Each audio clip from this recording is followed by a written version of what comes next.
Olá, amigos! Mais uma vez, professor Valdemir, mais um vídeo aí para o meu canal detalhando fatos históricos, ok? Vamos lá!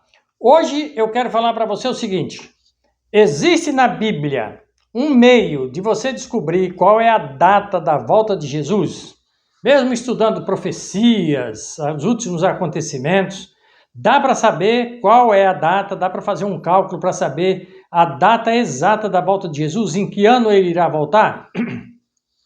Muitos já marcaram datas e já erraram, certo? Eu vou dizer para você exato qual é a data certinha, o que vai acontecer para a volta de Jesus, correto? Não vou dar a data aqui, mas eu vou dizer para você qual é o acontecimento, beleza? Então vamos lá. No capítulo 24 de Mateus, os discípulos estavam no Monte das Oliveiras e fizeram uma pergunta para Jesus. A pergunta que eles fizeram foi o seguinte, ó. Mateus 24, 3 diz assim, ó. Estando assentado no Monte das Oliveiras, chegaram-se a ele os seus discípulos em particular, dizendo: Dize-nos quando serão estas coisas e que sinal haverá da tua vinda e do fim do mundo. Jesus está falando da destruição de Jerusalém, que aconteceu no ano 70 por um imperador romano chamado Tito. Na verdade, ele não era o imperador era o pai dele, né? E ele era um general romano, Tito, correto?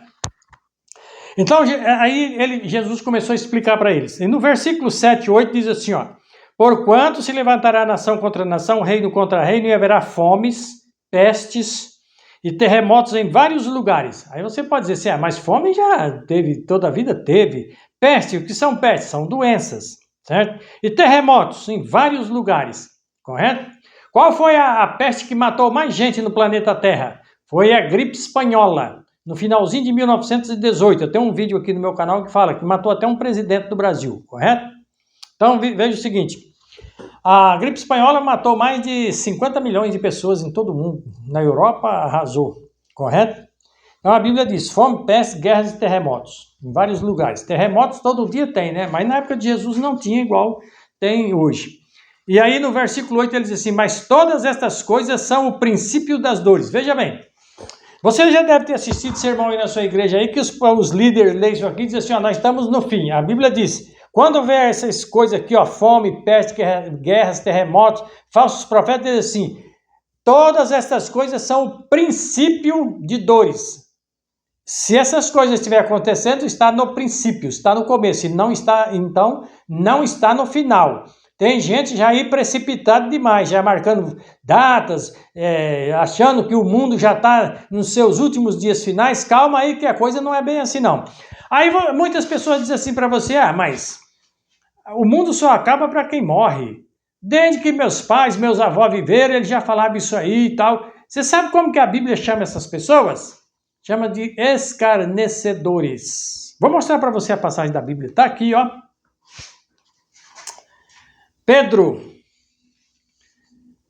capítulo 3, 2 Pedro capítulo 3 diz assim, ó, Amados, escrevo-vos agora esta segunda carta, em ambas as quais desperto com exortação o vosso ânimo sincero.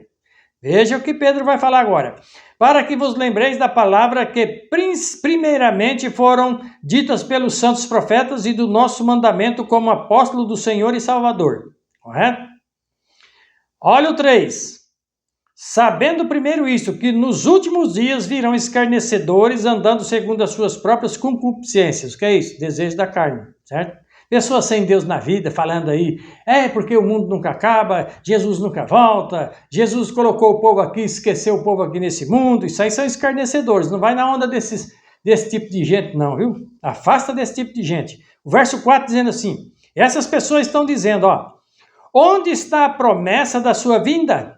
Estão fazendo uma pergunta, você ouve isso aí quase todos os dias, certo? Onde está a promessa da sua vinda? Porque desde que os pais dormiram, todas as coisas permanecem como desde o princípio da criação. Percebeu? As pessoas dizem isso aí direto. Eles voluntariamente ignoram isto, que pela palavra de Deus, já desde a antiguidade existiam os céus e a terra, que foi tirada da água e no meio da água subsiste. Ele vai falar do dilúvio agora, certo? pelas quais coisas pereceu o mundo de então, coberto com as águas do dilúvio. Ele está fazendo uma comparação. Na época, Noé pregou durante 120 anos, o povo também não acreditou. Noé entrou na arca e eles pereceram. Pedro está fazendo aqui uma comparação das pessoas hoje, semelhante às pessoas nos dias de Noé. Correto? Verso 7, ele diz assim: mas os céus e a terra que agora existem pela mesma palavra se reservam como tesouro e se guardam para o fogo até o dia do juízo e da perdição dos homens ímpios. Certo? Então as pessoas que ficam falando esse tipo de coisa aí é ímpio. Isso aí não tem Deus na vida, não estuda a Bíblia, não estuda nada. Eles falam o que acham. Certo? O Deus desse povo é o ventre, como Isaías fala. O verso 8 ele ainda diz assim: mas amados, não ignoreis uma coisa, que um dia para o Senhor é como 1000 anos, e 1000 anos como um dia. Ou seja, Deus ele é longânimo, ele está dando tempo para que muitas pessoas se arrependam ainda. Mas professor, qual é a data da volta de Jesus? Tem como marcar? Calma aí. Eu já disse, muitos marcaram e erraram. Eu vou citar alguns aqui. Guilherme Miller era um pregador batista, certo? Ele era um cara honesto, sincero no que conhecia. Ele marcou o fim do mundo para 22 de outubro entre 1843 a 1844, certo? Guilherme Miller, como eu disse, ele era um pregador batista, correto? Depois o Samuel Snow, que era um congregacionalista, marcou, aí a data que o Guilherme Miller marcou não se cumpriu. Aí o Samuel Snow, que era congregacionalista, marcou para 22 de outubro de 1844, errou também. As Testemunhas de Jeová marcaram o Armagedon para 1905, correto? Também erraram. Marcaram para 1914, erraram. Marcaram para 1925, inclusive o segundo presidente, eu tenho um vídeo meu aqui falando sobre isso aí. O segundo presidente, que era um juiz lá, o Rutherford, escreveu um livro, Milhões que agora vivem jamais morrerão. Isso foi o ano de 1925 e que ia dar esse acontecimento. Também erraram, correto? E todos que marcar, vai errar. Ah, professor, mas qual é a data então? Eu vou falar para você aqui, correto? Veja bem.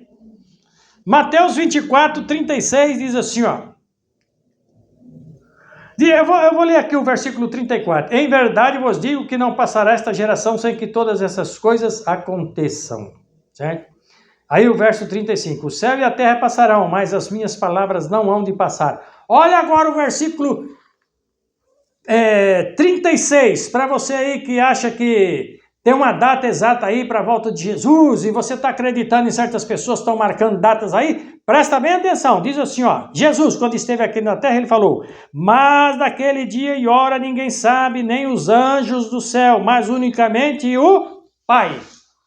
Ninguém na terra sabe a data da volta de Jesus. Não adianta ficar fazendo, vamos dizer assim, caçando pelo em ovo que você não vai encontrar, chifre em cabeça de cavalo também.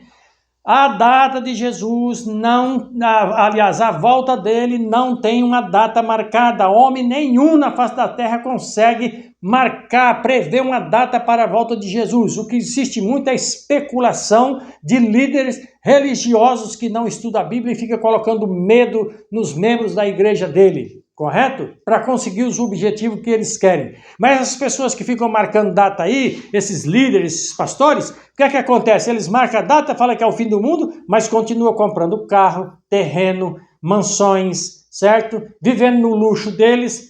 Eles deveriam doar o que eles têm para os outros, para os membros, para dar um exemplo. Mas vê se eles fazem isso. Eles não fazem.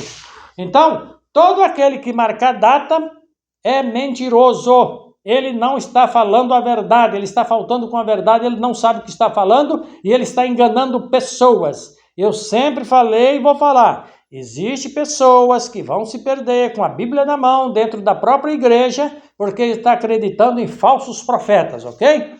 Então fica claro, o dia e a hora ninguém sabe, você vai saber os sinais que Jesus disse lá em Mateus 24. O templo de Jerusalém foi destruído 37 anos depois da morte de Jesus. Jesus morreu com 33, o templo foi destruído no ano 70, foram 37 anos depois, ok?